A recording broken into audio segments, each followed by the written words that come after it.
பிள்ளையானின் வதை முகாமில் கொலை செய்யப்பட்டு எரிக்கப்பட்ட பேராசிரியர் ரவீந்திரநாத் சிஐடி விசாரணையில் அம்பலம். நுரைச்சோலைக்கு இறக்குமதி செய்யப்படும் தரமற்ற நிலக்கரியால் பாதரச அபாயங்கள் இருப்பதாக சிஇஜே எச்சரிக்கை. கனகராயன் குளத்தில் வனவள திணைக்களத்தின் அடாவடி, சத்தியலிங்கம் எம்பி நேரில் ஆய்வு. யாழில் விரிவுரையாளர் படுகொலை, விரிவுரையாளர் கைப்பட எழுதிய ஆவணங்கள் உள்ளிட்ட தடய பொருட்களை போலீசாரிடம் சமர்ப்பிக்க நடவடிக்கை. வடக்கில் ஆசிரியர்களின் இடமாற்றம் தொடர்பில் பிறப்பிக்கப்பட்ட இடைக்கால தடை உத்தரவு. புலிகளுக்கு எதிராக ஆயுதம் ஏந்தியதாக பிள்ளையான் மீது குற்றச்சாட்டு. மீண்டும் இலங்கைக்கு காத்திருக்கும் பொருளாதார சிக்கல், ஆய்வில் வெளியான அதிர்ச்சி தகவல். மனித புதைகுழி என சந்தேகம், அகழ்வில் எதுவும் கண்டெடுக்கப்படவில்லை.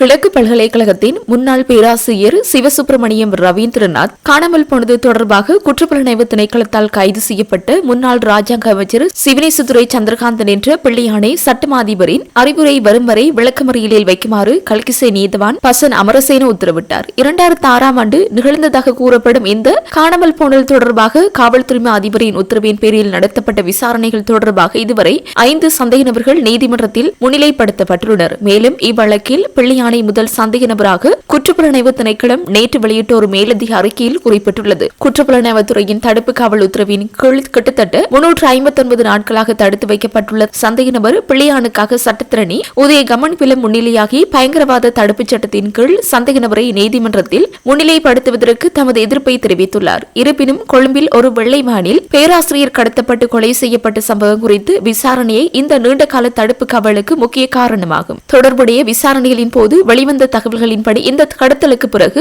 அவர் மட்டக்களப்பு பகுதியில் உள்ள ஒரு சித்திரவதை கூடத்திற்கு அழைத்துச் செல்லப்பட்டு இந்த கொலை நிகழ்த்தப்பட்டுள்ளது. அந்த காலகட்டத்தில் ஒரு காவல்துறை அதிகாரி உட்பட சுமார் 5 பேர் அவர்களால் கொலை செய்யப்பட்டது தெரிய வந்துள்ளதுடன் பிள்ளையான் சட்டவிரோத வெள்ளை வேன் கலாச்சாரத்தின் ஒரு பகுதியை வழிநடத்தி வந்தார் என்பதை ஆதாரங்கள் தற்போது உறுதிப்படுத்தியுள்ளதாகவும் தெரிவிக்கப்படுகின்றது. மேலும் விடுதலை புலிகள் இயக்கத்திலிருந்து பிரிந்து அரசாங்கத்தில் இணைந்த கருணா மற்றும் பிள்ளையான் ஆகியோருக்கு பயங்கரவாத எதிர்ப்பு நடவடிக்கைகளுக்காக அரசாங்கமும் பாதுகாப்பு படைகளும் வழங்கிய பெருமளவிலான துப்பாக்கிகள் குறித்தும் விசாரணைகள் நடைபெற்று வருகின்றன. T-56 துப்பாக்கிகள், கைத்துப்பாக்கிகள், இயந்திர துப்பாக்கிகள், இலகுரக இயந்திர துப்பாக்கிகள், மோட்டார்கள் மற்றும் 9 மில்லிமீட்டர் துப்பாக்கிகள் உட்பட சுமார் 8000 பேருக்கு வழங்கப்பட்ட இந்த ஆயுதங்களில் போர் முடிவடைந்த பின்னர் ஒரு குறிப்பிட்ட எண்ணிக்கையிலானவை மட்டுமே ஒப்படைக்கப்பட்டுள்ளன. காணாமல் போன பெருமளவிலான துப்பாக்கிகள் பாதர் உலக நடவடிக்கைகளுக்கும் பல்வேறு கொலைகளுக்கும் பயன்படுத்தப்பட்டிருக்கலாம் என குற்றப்புலனாய்வுத்துறை சந்தேகிக்கின்றது. மேலும் பிள்ளையானும் அவரது குழுவினரும் தங்களின் தனிப்பட்ட எதிரிகளை கடத்திக் கொள்வதற்கும் இதே ஆயுதங்களை பயன்படுத்தியுள்ளனர் என்ற தகவலும் வெளிவருகின்றது.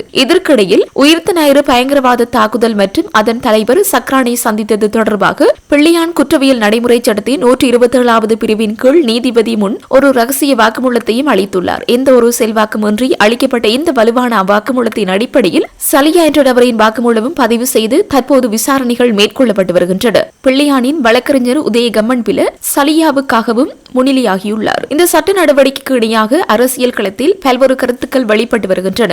ஈஸ்டர் தாக்குதல்கள் குறித்து மைத்ரிபால சிறிசேன இன்னும் முறையான ஆய்வு நடத்தவில்லை என்று கூறப்படுவதோடு நவீன் திசாநாயக்க மற்றும் நளின் பெர்னாண்டோ போன்றோரின் அறிக்கைகள் மூலம் சஜித் பிரேமதாச ராஜபக்சக்களை கையாளும் விதம் குறித்தும் அரசியல் விமர்சனங்கள் முன்வைக்கப்பட்டுள்ளன. இதேபோல் கடந்த காலத்தில் ஈஸ்டர் தாக்குதல்களின் சூத்திரதாரி சோனிக் என்ற பெயரை பயன்படுத்தி மனுஷ நாணயக்காரர் மற்றும் ஹரின் பெர்னாண்டோவை கொண்டு பெரும் பிரச்சாரத்தை மேற்கொண்ட சஜித் பிரேமதாசவின் தற்போதைய அரசியல் நடத்தை மற்றும் கொள்கைகள் குறித்தும் குற்றச்சாட்டுகள் எழுப்பப்படுகின்றன. இதற்கு மாறாக உதய கமன்பில மற்றும் விமல் வீரவன்ச போன்ற அரசியல்வாதிகள் தாங்கள் பிரதிநிதித்துவப்படுத்தும் கட்சிகளுக்காக தங்கள் கொள்கைகளில் இருந்து உறுதியாக நிற்கிறார்கள் என்று விமர்சகர்கள் கருத்து தெரிவித்துள்ளனர். இருப்பினும் பிள்ளையானின் தற்போதைய தடுப்பு காவல் ஏப்ரல் மாதம் 4ஆம் தேதியுடன் முடிவடைய உள்ள நிலையில் சட்டம் அதிபரின் மேலதிக அறிவுறுத்தல்கள் வரும் வரை பிள்ளையானை விளக்கமறியலில் வைக்குமாறு மவுண்ட் லவனியா நீதவான் பசன் அமரசேன நேற்று உத்தரவிட்டார். குறிப்பாக காணாமல் போன துப்பாக்கிகள் மற்றும் அவற்றின் கணக்குகள் குறித்து முழுமையான அறிக்கை குற்றப்புலனாய்வு துறையால் விரைவில் நீதிமன்ற நீதிமன்றத்தில் சமர்ப்பிக்கப்பட உள்ளதாகவும் தெரிவிக்கப்படுகின்றது. இந்த நிலையில் நேற்று குற்றப்புலனாய்வுத்துறையின் விசாரணை அதிகாரிகள் நீதிமன்றத்தில் முன்வைத்த உண்மைகள்.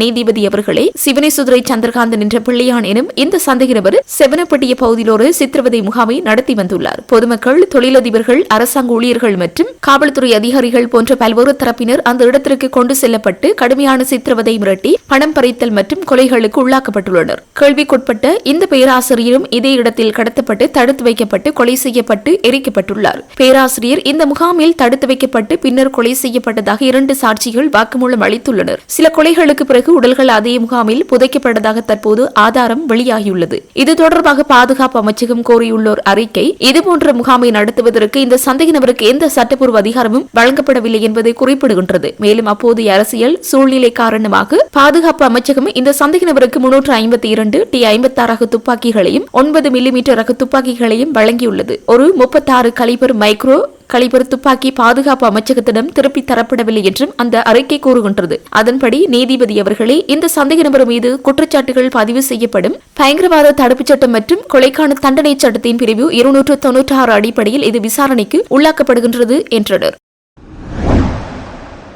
வவுனியா வடக்கு கனகராயன் குளத்திலே வனவள திணைக்களத்தினால் மக்களின் காணிகளிலே எல்லையிடப்பட்ட இடங்களை பாராளுமன்ற உறுப்பினர் சத்தியலிங்கம் நேரில் சென்று பார்வையிட்டிருந்தார். வவுனியா வடக்கு பிரதேச செயலாளர் பிரிவுக்குட்பட்ட கனகராயன் குளம் மற்றும் அதனை அண்மித்த மன்னக்குளம், பெரியகுளம், பழைய விளாங்குளம் ஆகிய பகுதிகளுக்கே நேரில் சென்று ஆராய்ந்திருந்தார். இதன்போது கட்சியின் வவுனியா வடக்கு பிரதேச கிளையின் செயலாளரும் பாராளுமன்ற உறுப்பினரின் வவுனியா வடக்கு பிரதேச இணைப்பாளருமாகிய தபேந்திரராசா ஆகியோரும் இணைந்திருந்தனர். மேற்படி விடயங்கள் தொடர்பில் அரசாங்க அதிபர், வனவள திணைக்களம் பிரதேச செயலாளர் ஆகியோருடன் கலந்துரையாடி காணிகளை விடுவிப்பதற்குரிய நடவடிக்கை விரைந்து மேற்கொள்வதாகவும் தெரிவித்திருந்தார்.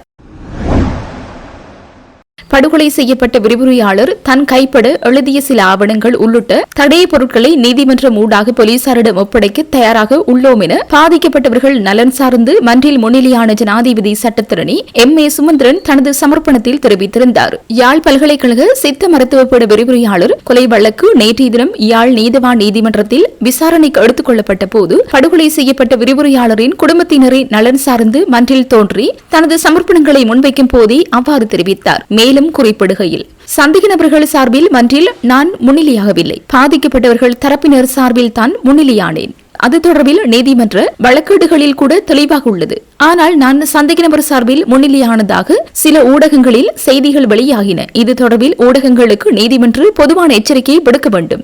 அத்துடன் உயிரிழந்த விரிவுரையாளரின் வீட்டிலிருந்து மீட்கப்பட்ட விரிவுரையாளர் கைப்பட எழுதிய ஆவணங்கள் சிலவற்றையும் அவர் இறுதி வரையில் பயன்படுத்திய கையடக்கு தொலைபேசி உள்ளிட்ட சில தடைய பொருட்களை நீதிமன்றத்தின் ஊடாக போலீசாரிடம் ஒப்படைக்க தயாராக உள்ளோம். அத்துடன் முதலாம் சந்தேக நபருக்கு எதிராக விரிவுரையாளர் மேற்கொண்ட போலீஸ் முறைப்பாடுகள் தொடர்பிலும் நீதிமன்றத்தில் நிலுவையில் உள்ள வழக்குகள் தொடர்பிலும் நீதிமன்றத்தின் கவனத்திற்கு கொண்டு வருகின்றேன் என தனது சமர்ப்பணத்தில் குறிப்பிட்டார். விரிவுரையாளரின் படுகொலை வழக்கில் அவரது மகள் 2வது சந்தேக நபராகவும் மகளின் கணவன் 1வது சந்தேக நபராகவும் உள்ள நிலையில் பாதிக்கப்பட்டவர்கள் நலன் சார்ந்து படுகொலையான விரிவுரையாளர் சார்பில் முன்னிலையான M.A. சுமந்திரனை 2ஆம் சந்தேக நபரான கொலையான விரிவுரையாளரின் மகள் சார்பில் முன்னிலையானர் என சில ஊடகங்களில் செய்திகள் வெளியாக இருந்தமை குறிப்பிடத்தக்கது.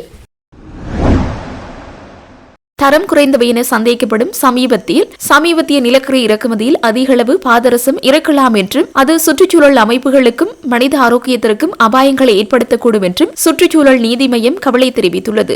CEJ-யின் தலைவரும் சுற்றுச்சூழல் விஞ்ஞானியுமான ஹேமந்த விதானகே, இறக்குமதி செய்யப்படும் நிலக்கரியில் உள்ள பாதரசத்தின் அளவு குறித்து இலங்கையில் இன்னும் உறுதியான தரநிலைகள் இல்லாததால் நுரச்சோலை நிலக்கரி மின் உற்பத்தி நிலையத்திற்கு அருகில் உள்ள சமூகங்கள் மாசுபாட்டிற்கு ஆளாகும் அபாயத்தில் உள்ளன என்று சுற்றுச்சூழல் எச்சரித்துள்ளதாக தெரிவிக்கப்படுகின்றது. நிலக்கரியில் உள்ள பாதரசத்தின் அளவு கணிசமாக மாறுபடலாம் என்றும் சர்வதேச ஆய்வுகள் காட்டுகின்றன. உதாரணமாக, தென்னாப்பிரிக்கா நிலக்கரி மீதான ஆராய்ச்சி அதன் அளவு 0.01 முதல் 0.49 ppm வரை இருப்பதாக குறிப்பிடப்படுகின்றது. இருப்பினும் இறக்குமதி செய்யப்படும் நிலக்கரிக்கான அதிகபட்ச அனுமதிக்கப்பட்ட பாதரச அளவை இலங்கை இன்னும் நிர்ணயிக்கவில்லை என்று விதானகே குறிப்பிட்டுள்ளார். நுரச்சோலை ஆலைக்கான சுற்றுச்சூழல் பாதுகாப்பு உரிமம் ஒரு நியூட்டன் கனமீட்டருக்கு 0.0 1 மில்லிகிராம் வரையிலான பாதரச வெளியேற்றத்தை அனுமதித்தாலும் மூலத்திலேயே பாதரச அளவை கட்டுப்படுத்தாமல் வெளியேற்றத்தை மட்டும் ஒழுங்குபடுத்துவது போதுமானதல்ல என்று அவர் விளக்கியுள்ளார். நுரைச்சோலையில் நிலக்கரி எரிக்கப்படும் போது வெளியிடப்படும் பாதரசம் கடல் சூழலில் கலந்து இறுதியில் உள்ளூர் சமூகத்தினரால் உண்ணப்படும் மீன்களில் சேரக்கூடும் என்று CEJ எச்சரித்துள்ளது. புத்தளத்திற்கு அருகில் உள்ள கல்பெட்டியா தீபகற்பகத்தில் 2018 ஆண்டு CEJ நடத்திய ஆய்வில் குழந்தை பெறும் வயதில் உள்ள பெண்களிடையே பாதரசத்தின் வெளிப்பாடு கவலைக்கிடமான அளவில் இருப்பது கண்டறியப்பட்டது. இந்த ஆய்வின்படி 36 பெண்களில் 28 பேர், அதாவது சுமார் 77% முடி மாதிரிகளில் உள்ள பாதரசத்தின் அளவு சர்வதேச அளவில் ஏற்றுக்கொள்ளப்பட்ட ஒரு ppm என்ற பாதுகாப்பு வரம்பை விட அதிகமாக இருந்தது. இதில் மிகவும் கவலைக்குரிய கண்டுபிடிப்பு ஒரு நபரிடம் 15.584 ppm என்ற அளவில் பதிவு செய்யப்பட்டதாகும். இந்த பெண்கள் புத்தளம் காயலில் இருந்து மீன்களை தொடர்ந்து உட்கொள்பவர்களாக இருந்தனர். இது உடலில் பாதரசம் உடலில் சேர்வதற்கான ஒரு வழியை காட்டுகிறது என்று விதானகை விளக்கியுள்ளார். சக்தி வாய்ந்த நரம்பு நஞ்சான பாதரசம் மெத்தத்தில் மெர்குரியாக உருமாறி உணவு சங்கிலியில் நுழைந்து கடலோர மற்றும் மீன்பிடி சமூகத்தினரை அளவுக்கு அதிகமாக பாதிக்கக்கூடும் என்று அவர் எச்சரித்துள்ளார். இறக்குமதி செய்யப்படும் நிலக்கரியில் உள்ள பாதரசத்தின் அளவிற்கான தேசிய தரநிலைகளை அறிமுகப்படுத்துதல், அனைத்து நிலக்கரி சரக்குகளுக்கும் கட்டாய சுயாதீன பரிசோதனை செய்தல் மற்றும் மின் உற்பத்தி நிலையத்திற்கு அருகில் வசிக்கும் சமூகங்களின் விரிவான சுகாதார மதிப்பீடுகளை மேற்கொள்ளுதல் உள்ளிட்ட அவசர நடவடிக்கைகளை சுற்றுச்சூழல் ஆர்வலர்கள் தற்போது வலியுறுத்தி வருகின்றனர்.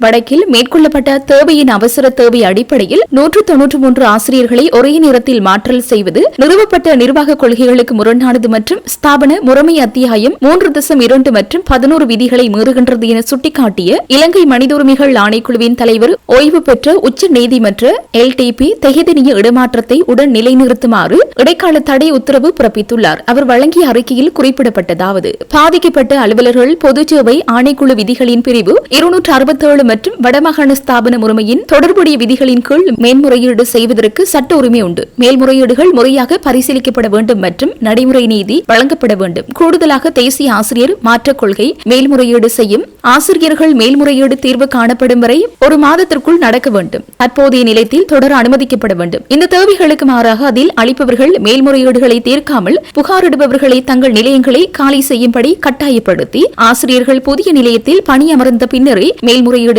பரிசீலிப்போம் என்று வலியுறுத்தியுள்ளனர். இந்த நிலைப்பாடு 30/3/2026 அன்று இலங்கை மனித உரிமைகள் ஆணைக்குழுவின் விசாரணையிலும் மீண்டும் வலியுறுத்தப்பட்டது.